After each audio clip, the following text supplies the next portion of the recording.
Ano de COP30. Os olhos do mundo voltados para a Amazônia brasileira e, em particular, para a preservação da biodiversidade, da natureza e do bioma mais rico do Brasil e um dos mais ricos do planeta. Para discutir os desafios do combate ao desmatamento e aos incêndios na região, hoje eu recebo o meu colega André Lima, secretário de Controle do Desmatamento do Ministério do Meio Ambiente, uma pessoa que há alguns anos atua na linha de frente do combate a esse problema importante para a Amazônia, importante para o Brasil e cada vez mais um motivo de atenção no mundo. Seja bem-vindo, André, é um prazer tê-lo aqui comigo. Prazer é meu, estou à disposição, gosto muito de falar desse assunto, sobretudo com o público ligado mais ao agro, né? Um grande desafio de compor esse desafio da Amazônia, da sustentabilidade, do desenvolvimento sustentável, uma alegria. E olhando para esse tema em geral, André, uma coisa que eu acho que chama atenção para quem olha para a preservação dos estoques de biodiversidade e natureza brasileira é que nos últimos anos a gente parece ter sido bem sucedido relativamente na redução das taxas de desmatamento, mas por outro lado a gente tem assistido a uma elevação considerável, especialmente no último ano, das taxas de incêndio na Amazônia brasileira. Segundo o INPE, eu creio que houve, no ano de 2024, em torno de 278 mil focos de incêndio, metade disso se converteu efetivamente em incêndio, um aumento muito considerável em relação à própria sequência histórica. Como é que você diagnostica ou avalia esse cenário da proteção ambiental na Amazônia? Muito bem, realmente isso está acontecendo, né? A gente teve um histórico importante, sobretudo ali entre 2005 e 2012, né, em que o Brasil alcançou a maior contribuição histórica de redução de emissões de um único país para todo o acordo, né, toda a Convenção de Clima. Foi uma redução de 85% nos desmatamentos na Amazônia nesse período.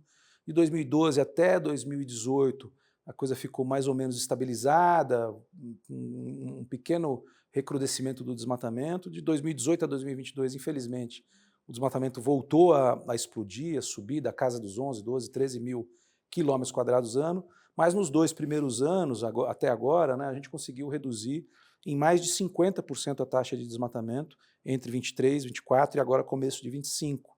Está superando aí 55% nesse período. Então, o chamado desmatamento, que é a supressão da vegetação por corte raso, né, a gente tem conseguido reverter por força de várias ações do Plano de Prevenção e Combate aos Desmatamentos, né, que envolve desde fiscalização, ordenamento territorial, criação e implementação de unidades de conservação, regulamentação das normas de acesso aos incentivos financeiros, crédito, etc. Tem um conjunto de ações que vem dando resultado. O problema e o desafio é que, em relação aos incêndios florestais, a lógica é completamente diferente da lógica do desmatamento, né? Porque o desmatamento você tem um responsável, é uma ação que você consegue identificar quem foi, consegue chegar em tempo real, normalmente tem trator, tem equipamento, tem um proprietário ou tem um poceiro que é beneficiado, entre aspas, né, pelo desmatamento, então você tem como responsabilizar e, portanto, como agir ou como incentivar também, né, quem quer conservar, preservar, não só a ação de punição, mas a ação de incentivo, porque você tem um território, você tem um responsável. Os incêndios, normalmente o que acontece é assim, você até consegue identificar com a tecnologia hoje disponível de sensoriamento remoto aonde começou, mas você não consegue materializar quem foi o autor. Então, muitas vezes o incêndio entra numa propriedade privada e não é, vamos dizer assim, razoável que o órgão ambiental venha e multe o proprietário se não foi ele que pôs o fogo. Ele, às vezes, muitas vezes, não raras vezes, ele é a vítima do incêndio. O incêndio começou na beira de uma estrada, o incêndio começou na beira de um rio, o incêndio aconteceu porque estourou uma linha de transmissão. No Pantanal, o maior incêndio do Pantanal no ano passado foi um caminhão que atolou, o motorista forçou o motor estourou, começou um incêndio numa região muito remota. Esse incêndio, um único incêndio, pegou 300 mil hectares de Pantanal.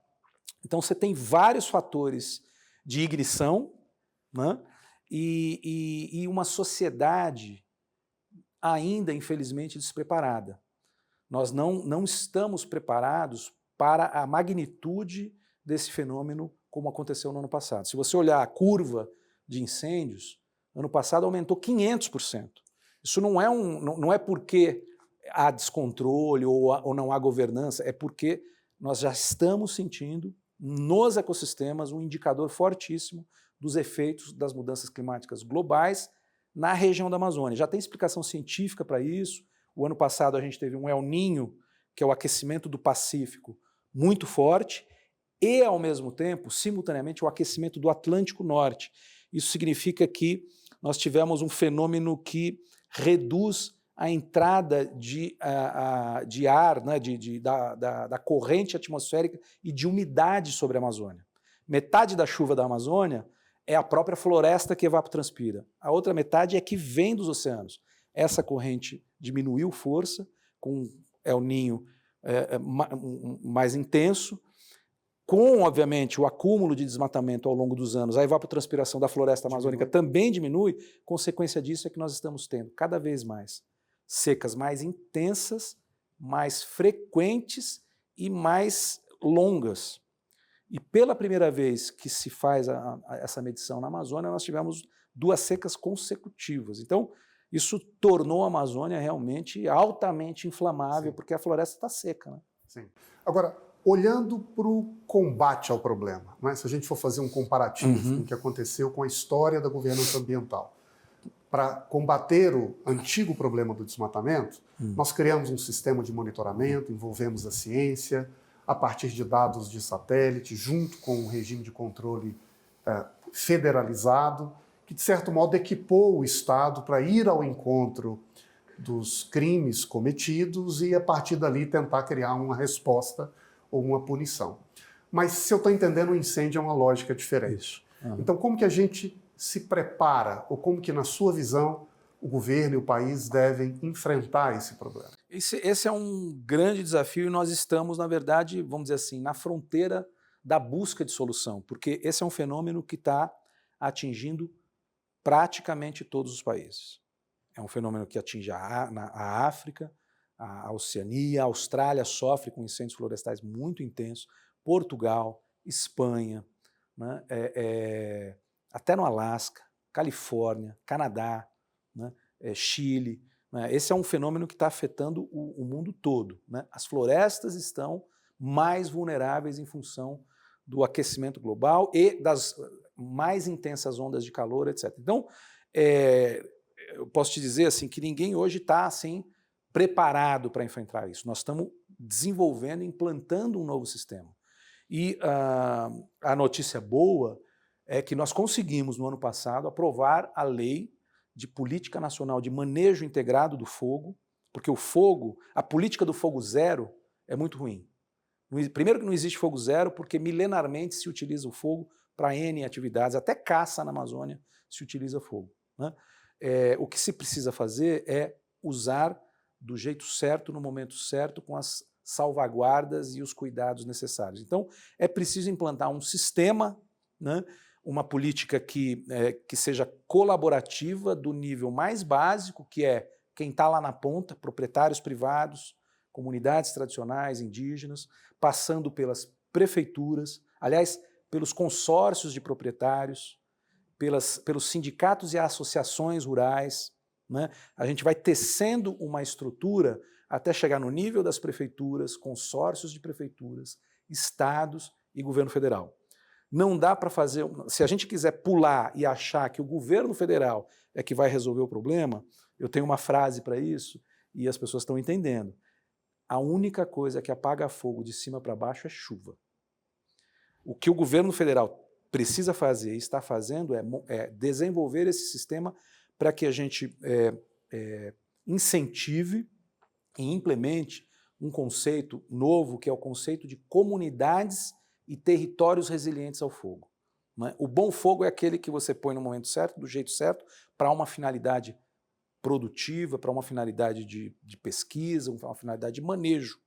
Né? Por exemplo, pastos em áreas de cerrado e em áreas de Pantanal, pastos nativos. É importante usar o fogo no momento certo, queimar uma parte dele, controlar a biomassa, ainda na época de umidade, para quando vier a seca você não ter um acúmulo de biomassa e qualquer fogo, né, se tornar um mega incêndio. Então você pode usar o fogo. Para isso você tem que preparar a comunidade, treinar brigadistas. Por exemplo, vou dar um exemplo específico. É muito importante ter brigadistas. Aliás, nos territórios indígenas, primeiro, 50% dos brigadistas federais são indígenas, porque conhecem o território, sabem andar na floresta, na natureza, têm noção de para onde está indo na região. E os territórios indígenas com brigadistas foram onde menos pegou fogo. Mas por quê? Porque o papel do brigadista não é apagar fogo, é quando não dá certo o trabalho. Ele tem que trabalhar antes, na época da chuva, na conscientização, na organização da comunidade, nos mutirões para colocar fogo na roça antes da seca. Então você tem todo um trabalho de inteligência e planejamento territorial local, né, para que a comunidade esteja resiliente ao fogo. Quanto mais essas comunidades estiverem se organizando, proprietários rurais, assentamentos, comunidades locais, menos problema a gente dá para o nível seguinte. Qual é? É o nível dos coletivos, consórcios de proprietários, prefeituras, corpos de bombeiros. Eu acabei de sair de uma reunião em que nós estamos discutindo a mobilização de centenas de milhões de reais. Só o Fundo Amazônia, este ano, está destinando 370 milhões de reais para 9 corporações de bombeiros na Amazônia. Isso não tem fim, porque se você dobrar o efetivo, dobrar o volume de equipamentos, num momento como o ano passado, numa seca extrema, em que a coisa aumenta 500%, você não dá conta. Então, a lógica é montar um sistema, e para isso se criou o Comitê de Manejo Integrado do Fogo, Comitê Nacional, que a gente tem representantes de comunidades tradicionais, de proprietários rurais, de prefeituras, dos estados, dos corpos de bombeiros, vários do governo federal, Força Nacional de Segurança Pública, Ministério da Integração e Desenvolvimento Regional, que tem a Defesa Civil, a Casa Civil, para exatamente organizar um sistema e multiplicar o instrumento básico, que é o quê? É o Plano de Manejo Integrado do Fogo nas diferentes escalas. Isso não acontece de um ano para o outro, isso é uma mudança de cultura, A gente tem que trazer a questão dos incêndios e do fogo para um nível de planejamento. E a nossa meta é, antes de um próximo El Niño, a gente ter uma estrutura muito melhor para poder, sim, reduzir o impacto das mudanças climáticas sobre o aumento dos incêndios no Brasil. Recentemente, André, eu vi que o governo editou um decreto que declara emergência, justamente para preparar um pouco, antecipar essa dinâmica de organização para combater a chegada, entre aspas, dessa tendência dos incêndios de virem com mais força, sobretudo com a seca. Mas para eu não te interromper, vamos para um breve intervalo e eu volto no segundo bloco com André Lima, secretário de combate ao desmatamento no Ministério do Meio Ambiente.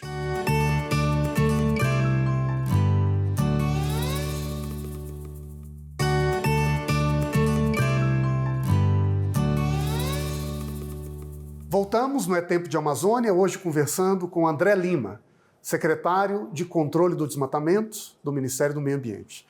No primeiro bloco, André, a gente falou um pouco sobre os desafios de se organizar uma estrutura para equipar o país para lidar com o problema do incêndio, que não é, na sua apresentação, apenas um problema do governo federal, mas é um desafio da sociedade brasileira. Agora, como que a sociedade brasileira exatamente deve trabalhar para enfrentar esse desafio? E mais em particular, a pergunta que eu te coloquei no final do primeiro bloco, de que maneira o decreto que institui uma emergência climática auxilia ou favorece essas políticas de combate a incêndios no Brasil? Então, importante aí essa pergunta, porque primeiro, ela parte de um dos instrumentos dessa política, que é a gente usa a palavra decretação, mas na verdade é uma portaria da ministra de Meio Ambiente, feita com base numa nota técnica do Previfogo, do IBAMA, que considera aí as questões climáticas, as projeções climáticas e uma série de dados para definir quais são as regiões críticas e os períodos críticos nessas regiões em todo o Brasil. Então, você tem um calendário, ao longo de todo o território nacional, e por município se define qual é o período de emergência ambiental. E por que essa emergência ambiental? Porque é o período em que é possível contratar a contratação de brigadistas, porque não existe o servidor público brigadista. O que você tem é uma contratação temporária, para aquele período de emergência. Então você define o período de emergência, a partir daí você inicia o processo de contratação né, de brigadistas para atuar durante aquele período, né? Mas também serve para orientar os estados e os municípios para também se prepararem para aquele período, né? Então é uma sinalização, né, para que a gente comece o trabalho de preparação para enfrentamento do desafio dos incêndios, né?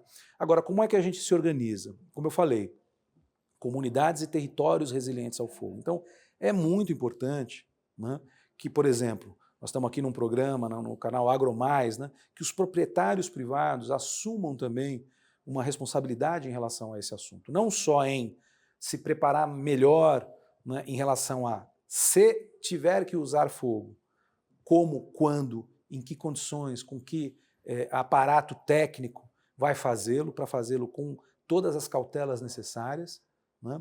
Esse é um primeiro passo, mas também se preparar para fazer o primeiro combate, né? Vamos dizer assim, a orientação é não ligue para o 193, faça o primeiro combate. Se não conseguir apagar, ligue para o 193. Porque hoje em dia o que a gente vê é assim, vê um fogo, liga, bombeiro. Imagine num município, vou dar um exemplo, um município como Lábrea, na Amazônia, em que a sede do município fica a 1.000 quilômetros do sul do município e com rodovias e estradas que não necessariamente são as melhores. Então não vai chegar o bombeiro lá. Não vai.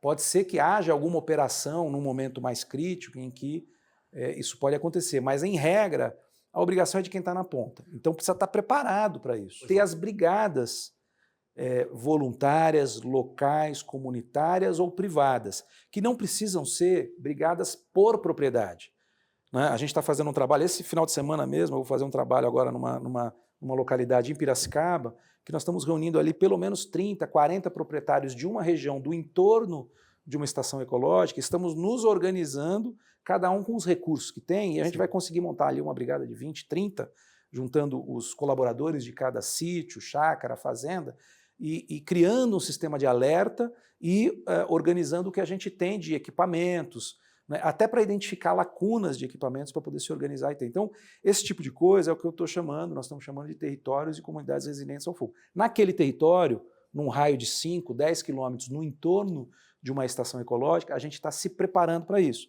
Uhum. E isso precisa ser multiplicado em diferentes níveis, em todos os biomas. E a ideia do governo, André, é de promover essas brigadas, esses territórios resilientes, ou também de exigir que essas brigadas sejam estabelecidas sob pena de, eventualmente, uma área... Veja, é uma boa pergunta.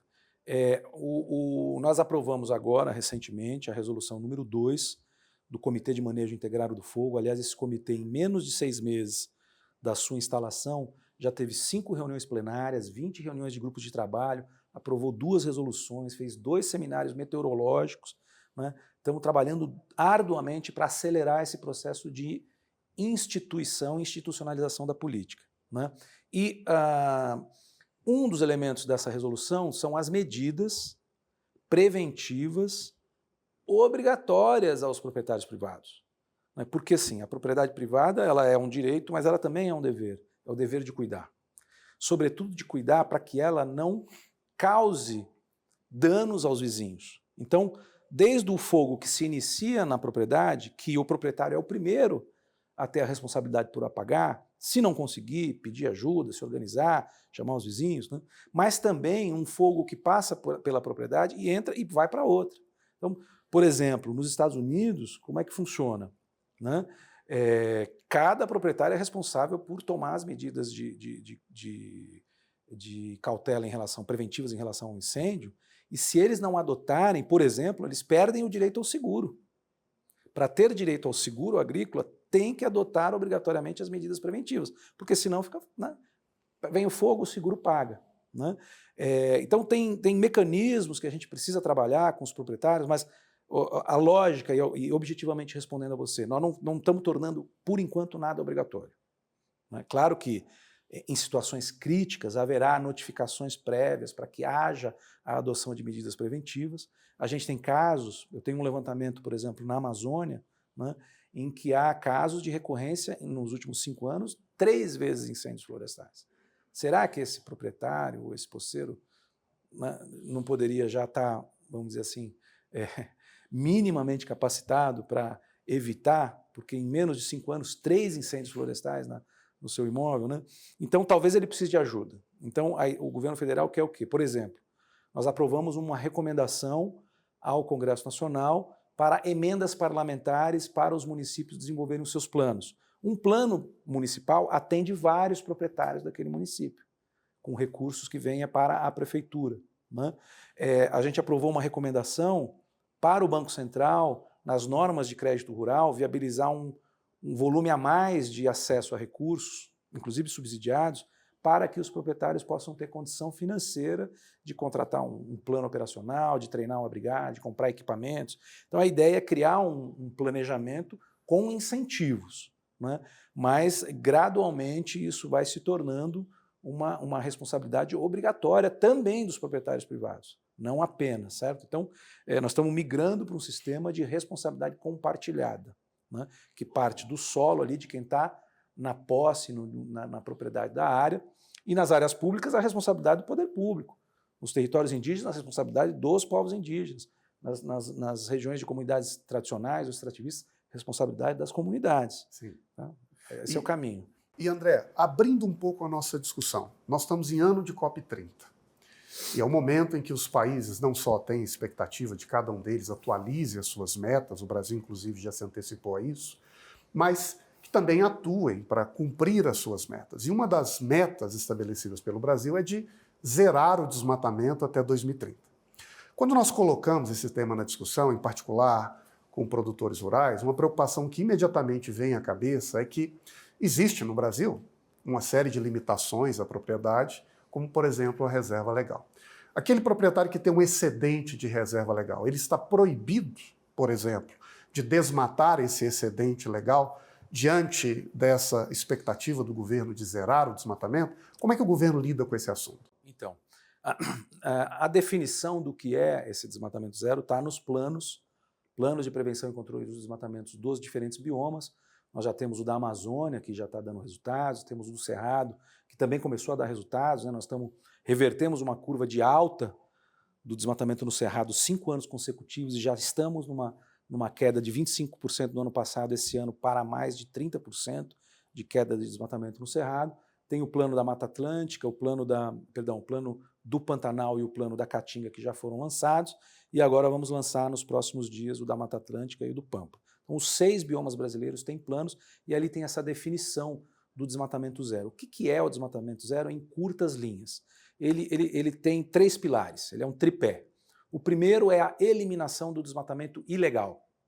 Então é todo o esforço de monitoramento, comando, controle, né, para responsabilizar, evitar, controlar, inibir o desmatamento ilegal. Seremos bem-sucedidos até 2030 em zerar esse ilegal?